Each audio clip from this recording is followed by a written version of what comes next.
Hello. This is a presentation about the Spanish framework for the digital competence of teachers, which consists of 6 areas, and it is going to be presented by me, Oskiris Tirurzun, and also by Asier Ganuza, Martín Gastarena, Rubén Gómez, Ainhoa Medrano, Iker Oroz, Maribel Rebolé, and Arba Urdanoz. I will be presenting Area 1. So, what is Area 1 in the Spanish framework? So basically, Area 1 is about professional digital competence. It is, in simple terms, the foundation of professional digital competence, and it focuses on how teachers use digital tools and technology to improve their teaching and help students learn better, teaching more effectively, connecting with others, and staying current with digital trends. Area 1 is divided into into 5 key subcompetences. The first one is organizational communication, which refers to being able to communicate within the school. The second one is professional participation, collaboration, and coordination. The third one is reflective practice. The fourth one is continuous digital professional development, or CPD. And the fifth one is personal data protection, privacy, safety, and well-being. So, what do these subcompetencies consist on?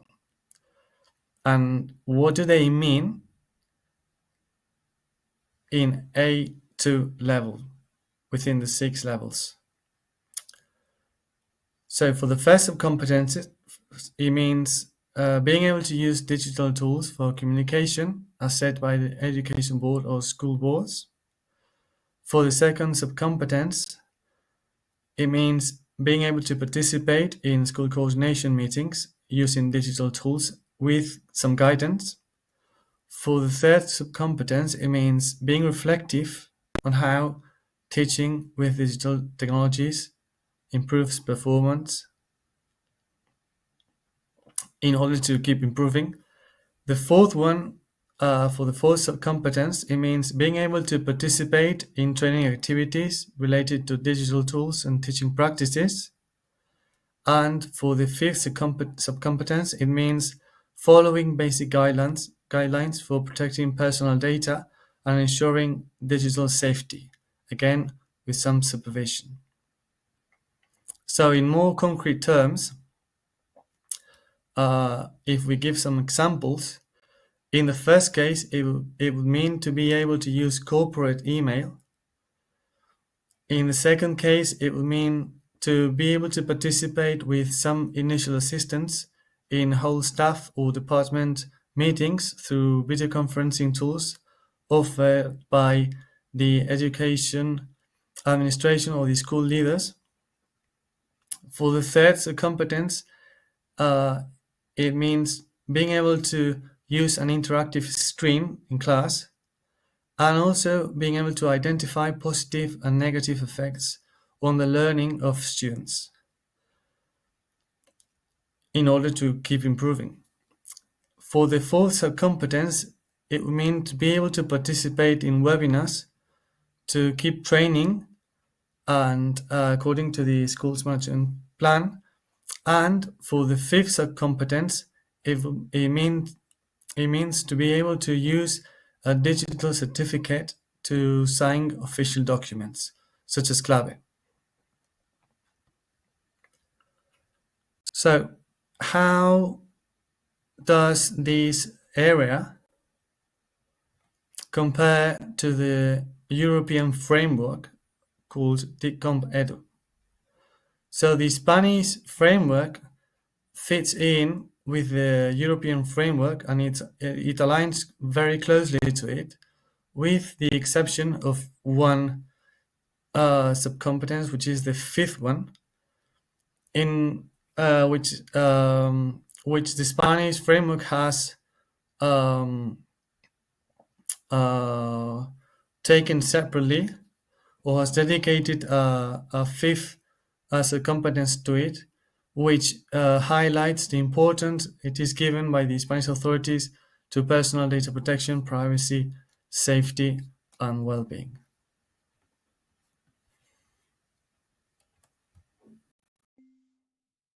Area 2, digital content.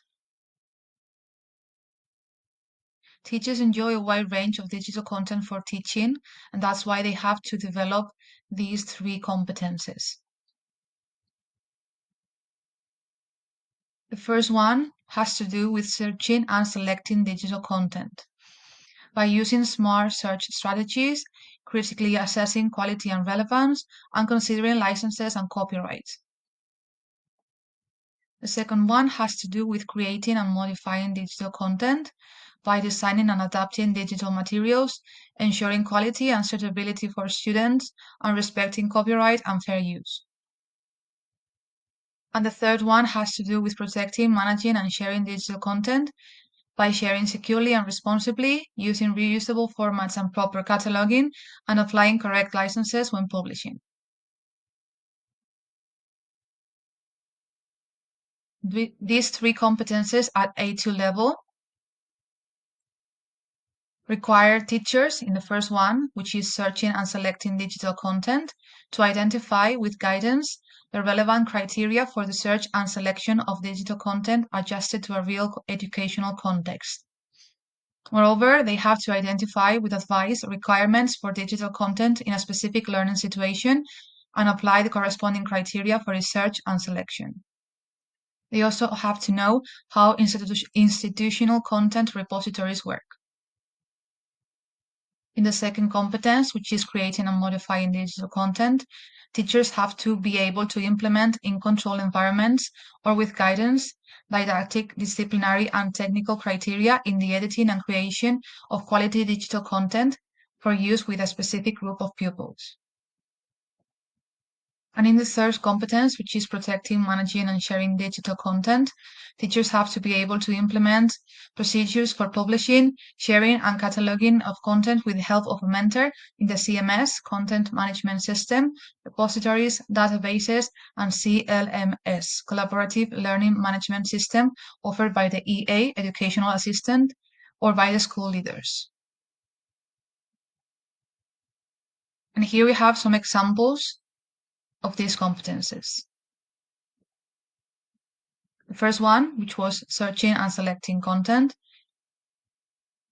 In this one, a teacher might have to look for a video on photosynthesis, comparing sources, checking reliability, and choosing one with a Creative Commons license for classroom use.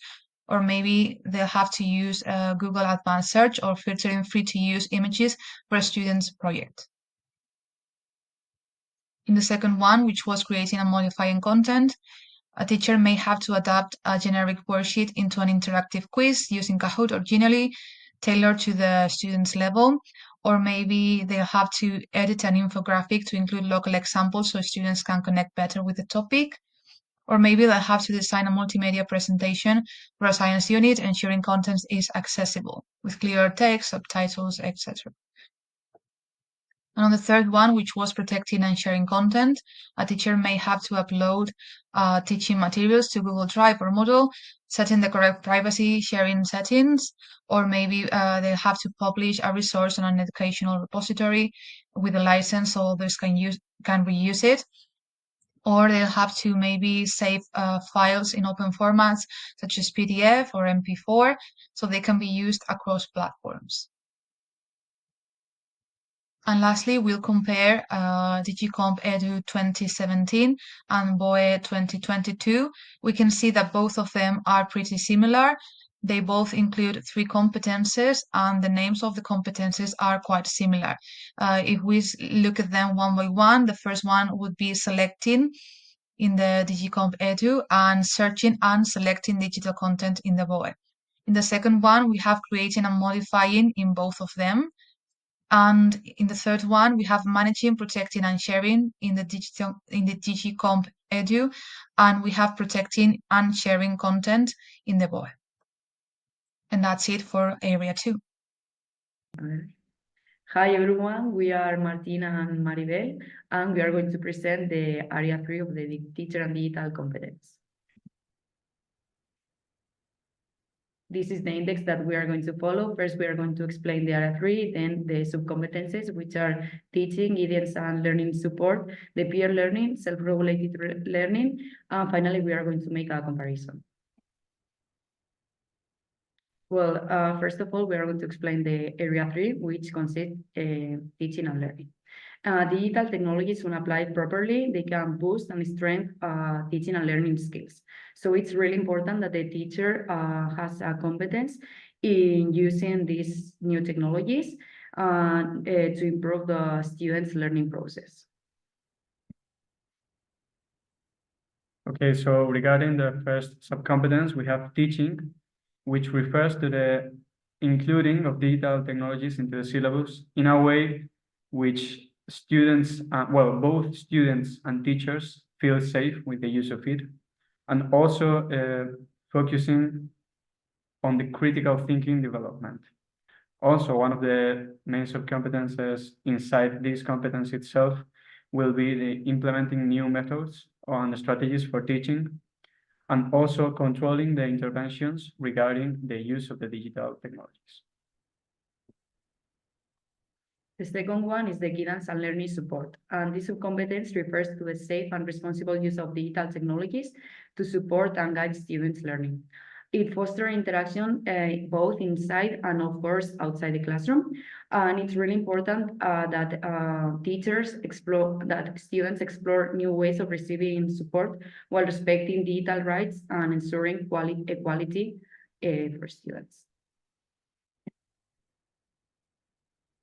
Okay, so for the third subcompetence, which is peer learning, as the name says itself, regards to the use of digital technologies in a collaborative way. So some of the important points of this subcompetence are the selection and use of safe technologies to boost the students' learning throughout the collaboration between themselves.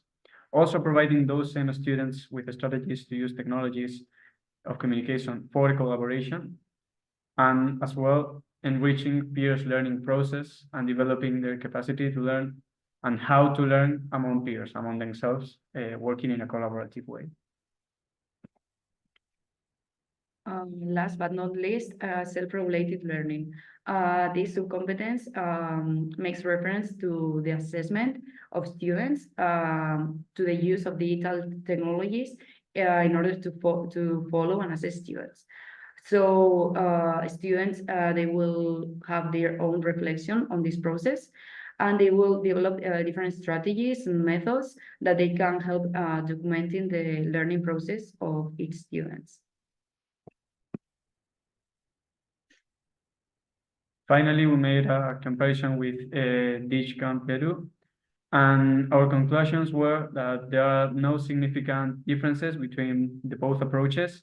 It is true, though, that regarding specific levels, such as A2 in this case, there might be a bit of difference in the focus in some of the subcompetences, as with the collaborative activities, and also the emphasis on encouraging the peers in self-regulated activities. But apart from those small changes in the specific levels, the truth is that both approaches are quite similar and follow, in general, the same line. So that would be. We hope you enjoyed our presentation, and thank you for watching. Thank you. Okay, so today I'm going to talk about my area number 4, which is school assessment and feedback. So first, it's important to acknowledge its importance. We live today in a digitalized world, so we need to adapt these digital tools also in education, particularly in assessment. So digital technologies have two main functions in assessment. The first one is to enhance previous assessment strategies, and the second one is to create or facilitate new assessment approaches. So this area has three main sub-competences. The first one is assessment strategies, the second one is learning and analytics and analyzing evidence, and the third one is feedback and decision making. So, as I have said, the first one is assessment strategies. So basically, this means the selection and design of instruments of assessment by teachers. They should be able to create their own instruments for a diagnostic, formative, and summative assessment. So, the goal of this subcompetence is to enhance or to improve the diversity of the assessment formats and approaches. With an A2 level, teachers should be able to use, with guidance, of course, the digital assessment technologies provided by your school syllabus. For instance, knowing how to use Classroom to record students' grade. Also, as I have said, they should be able to design their own assessment activities and monitor learning. For instance, knowing how to create a survey for students' self-evaluation. The second subcompetence is learning analytics and analyzing evidence. So this consists of processing and analyzing data to improve the teaching and learning process. This means with some data, you get some information that you are going to use later to make a decision about the learning. The goal of this subcompetence is to generate and store evidence of students' activity. You have to do so securely following the procedures of the school. You have to keep this information very safe. With an A2 level, you should be able to apply data analysis skills with guidance to evaluate but also the learning processes within the school programs. For instance, one example of this subcompetence will be that you want to implement a new reading program in your school. So you do an exam in English, for instance, and you use this new reading program in an exam, and you later gather these results, analyze the data, and compare it with the previous results without the reading program. So with this information, we see if the reading skills have improved with this new program, and in the next subcompetence, we will make something about it. So the third competence is feedback and decision making. So with the data you have collected in the previous point, you have to make a decision about the teaching and learning process of your students. You should be able also to use digital technologies to provide feedback about this previous activity without also invading the students' privacy, as I have said before. With an A2 level, you should be able to provide personalized feedback to students, but also to families using school-approved platforms. And you should follow school protocols for data protection and communication. This is very important, very consistent in this area. So, for example, the teachers adjust the next lesson to focus on weak areas based on the results of the test of the reading program and share personalized feedback with students, but also with parents. So this is area number 4 in DigCompt Edu. So you can take a minute to read it. It's basically the same as I have just explained. In comparison, there are not many differences with DigCompt Edu. They present the same ideas, but differ in the naming of the titles. For instance, the third subcompetence it's named here feedback and decision making, and in DigCompt Edu, it's called feedback and planning. So basically, both web pages follow the same structure. First, there is an assessment, the creation of assessment tool. Then you have to analyze the data, make an insight, make a decision, provides feedback to students and families, and throughout this process, there has been a learning improvement. So I hope you have understood everything, and thank you so much for your attention. Okay, hello everyone. My name is Asier, and today I will be talking about the fifth digital competence called empowering learners. So this is our index, where at the very first point, we will define the competence. Later, we will be focusing our attention on the sub-competencies that we can find in this general competence, that are accessibility and inclusion, addressing personal differences in learning, and actively engaging learners in their own learning. At very last point, we will summarize the main ideas of this competence, and we will see the similarities with this Compu Edu. So first, as we said, we are going to define this competence. So as the Spanish education system says, this competence acts like an element that compensates for personal, cultural, economic, and social inequalities, with special attention to those arising from any type of disability. And that's what we are going to talk about, because it's the main idea of this competence, disabilities that we can find in our classrooms. So now, as a first sub-competence, we have accessibility and inclusion. That is basically consists on using digital technologies to facilitate learning for all pupils by removing contextual barriers to their presence, participation, and progress.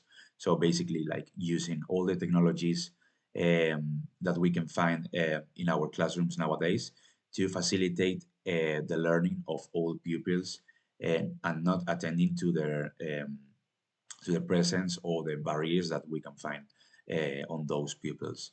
So how we do that? So basically, teachers use the universal accessibility and inclusion in their teaching technologies practice by selecting like different accessibility resources or options, by reducing the digital divide adopted at the school. So we wrote at the end of this slide an example that is a teacher, for example, will choose the appropriate mouse, keyboard, and joystick, taking into account the necessities of the student may have, and in this way, making everybody have an accurate learning. So, for example, if we have a pupil that has some disabilities, maybe visual disabilities or any physical disability, we will choose the appropriate resources to make it uh, like work in class as everybody else. The second subcompetence is addressing personal differences in learning. That is basically that teachers should accommodate to the pupils' necessities using digital technologies available to them so they can reach their objectives. So this focuses more on the objectives that the teacher may have on their pupils. So as a teacher, you should adapt all the technologies available to make the objectives clear and available to everyone. And we, as the other slide, we wrote an example that, for example, with collaboration from the school ICT expert, select the most appropriate software so that each student can carry out the assignment. So they have a homework, they have a work that they have to do it in class. So by the collaboration with the ICT expert, we would choose as teachers, as I said, the appropriate system or software so they can carry out with the assignment. The third sub-competence is actively engaging learners in their own learning.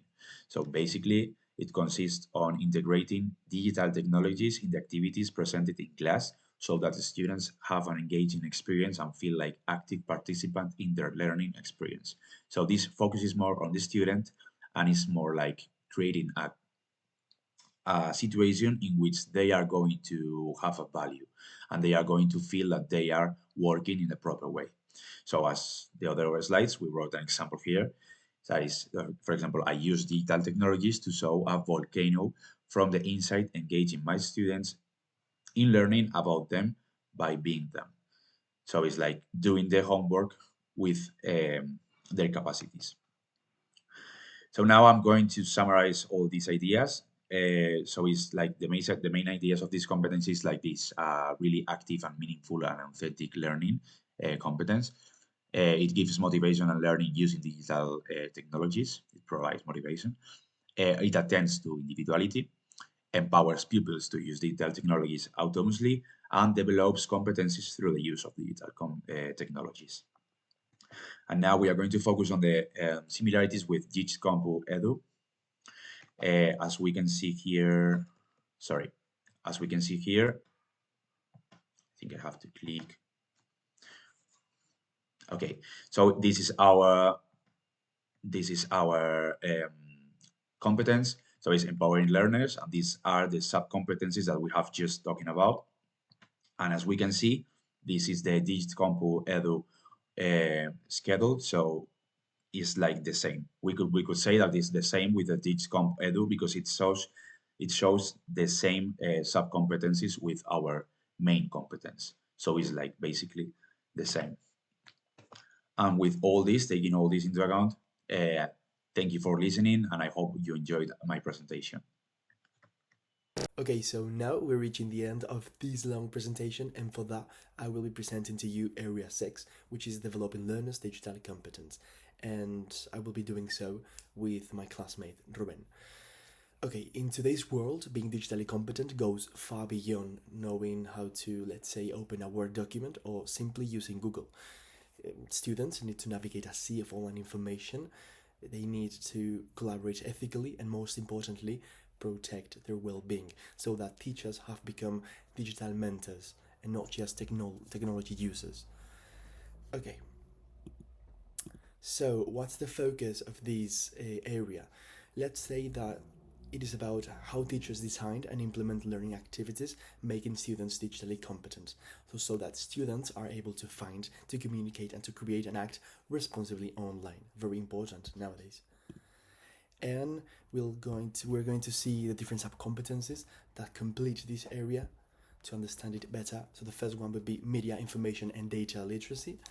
So that basically this is showing students how they should be choosing a piece of information and make them critically aware of what they are reading. So we could, for instance, apply this in class by taking two pieces of news and decide which one is more reliable and more effective, right?